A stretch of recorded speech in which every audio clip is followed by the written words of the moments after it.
Isabelle Quenin. Tout de suite, on va s'intéresser à la lavande en partenariat avec le site doctissimo.fr. La lavande qui est une fleur qu'on connaît bien, qui illumine tout le bassin méditerranéen avec sa jolie couleur bleu-violet. C'est vrai qu'elle aime plutôt les régions sèches, ensoleillées. Dégage ce parfum subtil et envoûtant. Elle est employée évidemment en parfumerie, en pharmacie, ça on le sait depuis toujours. Utilisée aussi en tisane, en gélule, en huile essentielle, avec donc des bienfaits sur notre santé. Isabelle Quenin. On n'utilise que la partie fleurie. Ça, c'était pour compléter votre petit exposé sur la lavande. Et puis, ce qu'il faut savoir, c'est que les cultivateurs vont parler d'essence de lavande, les parfumeurs vont dire extrait de lavande, et les aromathérapeutes vont parler d'huile essentielle. Mais à l'arrivée, c'est le même produit pour tout le monde et les mêmes vertus que l'on retrouve. Alors, celle qu'on utilise, donc c'est la variété la plus connue, c'est la lavande vraie ou officinale. Elle est réputée depuis l'Antiquité. Alors, vous savez que nous, on utilise du gel pour se laver les mains quand on n'a pas d'eau. Les Romains, ils faisaient pareil. Ils froissaient entre leurs mains des fleurs de lavande. Et c'est comme ça qu'ils se lavaient les mains quand il n'y avait pas de point d'eau. Oui, ça lave rien, juste ça sent bon, quoi. Non, et du coup, ça a des vertus antibactériennes et antiseptiques. Ah, quand même, d'accord. Donc, du coup, c'était utilisé. Vous savez que le mot lavandière vient tout simplement que depuis le Moyen-Âge, depuis l'Antiquité, on rajoutait un petit peu de fleurs de lavande dans l'eau de lessive pour parfumer. Non seulement on parfumait, mais il y avait un effet anti-champignon, anti-mite et tout. Donc, depuis très très très longtemps, les vertus de la lavande dans les hôpitaux. On le fait encore aujourd'hui dans les assouplissants. Mais alors là, après, c'est aussi pour le parfum. Donc, c'est pas forcément de la vraie lavande. On va recréer chimiquement le parfum de lavande. Ça fait très longtemps que les lavandières ne vont plus chez Procter & Gamble rentrer dans les bouteilles. Exactement. Mais c'est vrai que ces vertus antibactériennes, on les trouvait par exemple aussi dans les hôpitaux où on faisait brûler de la lavande en pensant que cette odeur de lavande allait écarter les microbes et les miasmes. Donc c'est vrai que depuis très très très longtemps, on savait pas très bien pourquoi, mais on avait quand même constaté que ça marchait très bien sur les microbes et les bactéries. Vous avez même une histoire qui est absolument extraordinaire. Il y a un vinaigre que vous pouvez trouver encore dans tout ce qui est boutique un petit peu bio, qui s'appelle le vinaigre des 4 voleurs. Alors l'histoire, elle est très simple, ça remonte à très longtemps. On est à Toulouse dans les années 1600 et des brouettes. Il y a une épidémie. Que j'ai bien connu. Voilà, il y a une épidémie de peste. Marcel était là, il a lutté, mais avec ses petits moyens, il n'a pas réussi. Bref, 50 000 morts, ce sont des chiffres absolument incroyables.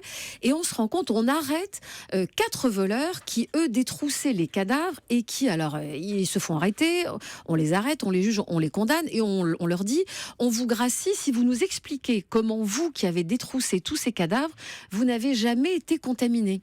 Et en fait, ils expliquent qu'avant d'aller voler les corps, ils se badigeonnaient tout le corps avec une infusion de plantes médicinales et donc ils se tartinaient tout le corps comme ça et du coup, ils n'étaient pas contaminés. Et donc, c'est devenu le vinaigre des 4 voleurs.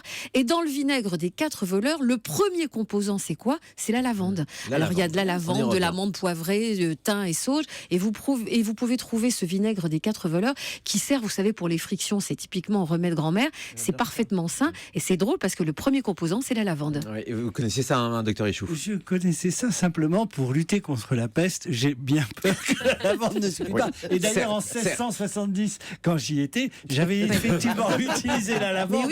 Mais oui. J'avais mis au point une thérapeutique. C'était plus efficace. Il est comme ça, Marcel. Il est très fort.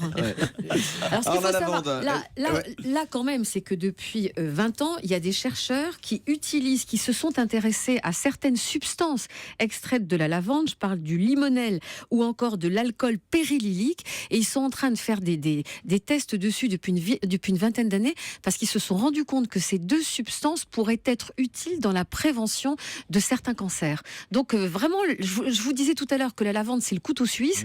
C'est vrai qu'elle a énormément d'utilité et ce serait dommage de s'en passer. C'est certain, avec une utilité aussi, je vois, contre les poux. Oui, alors les poux, ça c'est très... Alors, en plus, quand on se rend compte que la guerre des poux, on est toutes passées par là, c'est l'horreur, parce que généralement, il y a la famille entière qui y passe, il faut laver à 90 degrés, les draps, les draps, les oreillers, tout ça. Il y a les doudous, vous savez que pour que les poux sur le doudou meurent, il faut mettre le poux dans le congélateur, parce que le doudou à 90 degrés, ça lui fait pas du bien. Le congélateur. Oui, mais non, tout à l'heure, c'était le réfrigérateur. Mais c'est vrai que ça marche. Vous mettez le doudou dans le congélateur. Ça tue le poux. Ça tue les poux, ils détestent la chaleur, ils supportent pas, donc il meurt. Mais d'une façon générale, la fraîcheur, la fraîcheur, voilà, en prévention, voilà, mais parce qu'ils adorent tout ce qui est chaleur, donc vous les mettez dans le congélo et ça leur plaît pas du tout. Quel rapport avec la lavande là? Alors la lavande, c'est en prévention pour éviter d'avoir cette bagarre contre les poux qu'on a généralement à chaque rentrée scolaire. Juste une petite goutte de lavande derrière l'oreille, et c'est préventif, ça marche. Les poux détestent la lavande. Comme ça, c'est très sympa. Donc ça, c'est première chose. Vous pouvez aussi, on s'est rendu compte qu'il y avait des effets relaxants, endormissants qui étaient très bénéfiques. Vous mettez juste quelques petites gouttes d'huile lavande sur votre oreiller ou sur le revers de votre... Si vous dormez avec un pyjama, je sais que vous dormez tout nu, Thomas, mais si vous mettez donc... Mais comment juste... vous savez des trucs, vous comment vous savez? Tout le monde le sait. Tout le monde sait. Et donc là, vous mettez juste quelques petites gouttes sur l'oreiller, vous allez voir, ça va favoriser l'endormissement, de même que des diffuseurs avec des huiles essentielles, des cocktails d'huile essentielle. Vous avez même des entreprises au Japon qui utilisent, on parlait d'aromathérapie, donc elles diffusent dans l'atmosphère des huiles essentielles, et elles utilisent de la lavande qui a des vertus antistressantes, relaxantes, apaisantes, pour éviter que leurs salariés ne soient en plein burn-out. Ça se trouve où, ces huiles essentielles mais vous la trouvez partout. Vous la trouvez en pharmacie, parapharmacie, vous la trouvez sur Internet. Vous pouvez l'utiliser donc juste pure, comme on le disait. Par exemple, ça marche aussi, on parlait piqûre moustique. C'est un côté très apaisant. Un enfant qui a été piqué, qui se gratte, qui n'en peut plus, il y a un côté, vous lui mettez juste quelques gouttes sur une petite compresse et vous passez dessus, vous allez voir, ça va le calmer. Ça marche sur les coups de soleil. C'est vraiment extraordinaire. Ça marche pour tout. Ça marche pour tout. Dans un bain. Quelques gouttes dans le bain le soir, ça a vraiment un côté relaxant. J'adore c'est cet vraiment extrait bien. Et il y a une autre étude, alors là, Marcel Ichou va me dire, mais pas du tout, c'est encore... Il y a une étude qui a été conduite dans une maison de retraite japonaise, où en fait, en mettant une petite compresse dans l'encolure des chemises ou dans les peignoirs, on s'est rendu compte, alors on ne sait pas pourquoi, on s'est rendu compte que ça diminuait de moitié les risques de chute dans les escaliers et tout des pensionnaires. Vous y croyez, docteur Ichou? Alors, simplement... T'as intérêt à y croire. Oui, je sais, parce que sinon, avec le je balai, te soufflais. Avec le balai de il y aura des Véronique, elle va me sanctions. taper. Non, simplement, on ne rigole plus parce que c'est important.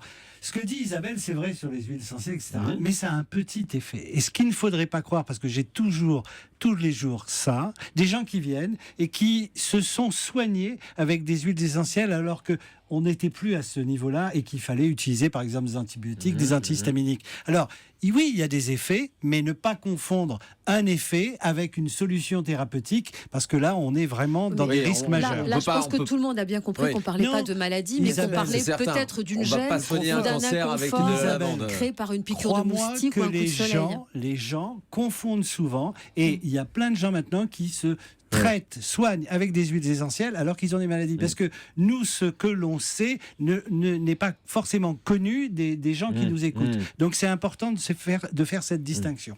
La lavande qu'on peut également boire sous forme d'infusion, Isabelle? Vous pouvez prendre tisane lavande. On le fait généralement beaucoup plus souvent avec le thym. Alors le thym a aussi un pouvoir bien, alors ça désinfecte bien. Généralement en traitement, vous prenez une petite tisane à base de thym l'hiver, ça évite les rhumes, les bronchites, tout ça désinfecte tout le système respiratoire. On le fait moins avec la lavande, on devrait le faire parce que pareil, ça a énormément de vertus et souvent sur les enfants, parce que c'est très inoffensif si c'est bien utilisé, Marcel, mais c'est un côté apaisant et surtout, je vous dis, pour l'endormissement, pour les insomnies, c'est vraiment utile. Avant de passer à des médicaments peut-être, c'est vrai de commencer par voir si ça marche. Si ça marche, tant mieux. On peut le faire aussi quand vous avez des gens qui sont un peu migraineux, juste se masser les tempes avec un tout petit peu d'huile essentielle lavande. Là aussi, ça peut avoir des résultats, donc on peut essayer. Quelle est la différence avec l'extrait de lavandin? Alors, l'extrait de lavandin, je ne sais pas, mais je vais me renseigner. Isabelle! En fait, l'extrait de lavande, c'est ce que je disais, essence lavande, extrait lavande ou huile essentielle lavande, c'est exactement la même chose. En revanche, je ne vais pas dire de bêtises parce qu'il y a plusieurs formes de lavande. Donc là, celle dont je parle, c'est celle qu'on utilise le plus, c'est la lavande officinale. Mais je vais me renseigner pour demain, pour dire la différence avec le lavandin. Ou alors si quelqu'un peut regarder, je crois que c'est extrait de lavandin. Oui, en plus, le gros avantage, c'est que ça sent très bon. Vous retrouvez toutes ces infos sur le site doctissimo.fr avec un dossier phytothérapie spéciale plante médicinale.